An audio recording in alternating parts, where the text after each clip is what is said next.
నమస్కారం మిత్రులారా, నా పేరు తానాజీ పాటిల్. నేను సీనియర్ జర్నలిస్ట్ని. తెలంగాణ రాష్ట్రం నుంచి పనిచేస్తున్నా. సుమారు 25 సంవత్సరాల నుంచి జర్నలిజంలో ఉన్నా. నా స్వభావం ఒకటి ఉంది, నేను ఉన్నట్టుగా చెప్తా.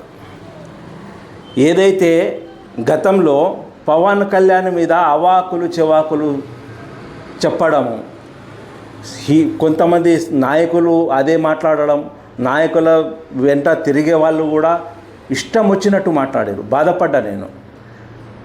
నాయకుడు అంటే ఈ తెలంగాణ వాదం మీద పిచ్చి పిచ్చిగా అరవడం కాదు.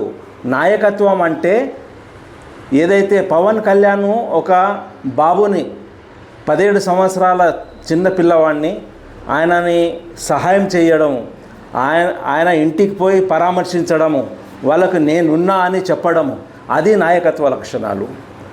ఎంతమందికి తెలుసు నాయకత్వ లక్షణాలు? నిజమైన నాయకుడు అంటే పవన్ కళ్యాణ్.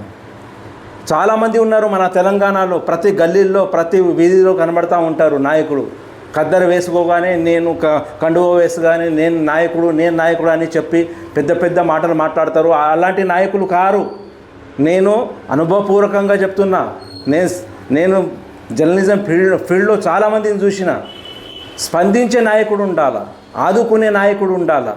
పరిస్థితిని ఆ నాయకుడిని చూసి 10 మంది స్ఫూర్తి పొందాలా. అలాంటి నాయకత్వం ఉండాలా.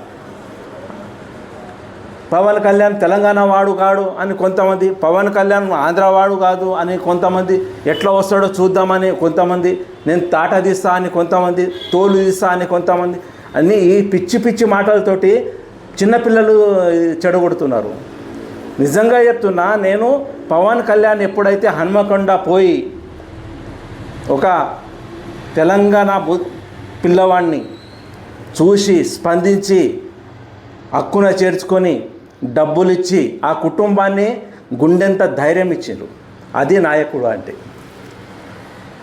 ఆ నాయకుడు నుంచి నేర్చుకోవాలా. ఈ తెలంగాణ నాయకులు నేర్చుకోవాలా. పిచ్చి పిచ్చిగా అరవకూడదు. మీరు సమాజానికి ఉపయోగపడే పనులు చేయాలని నేను కోరుకుంటున్నా. దయచేసి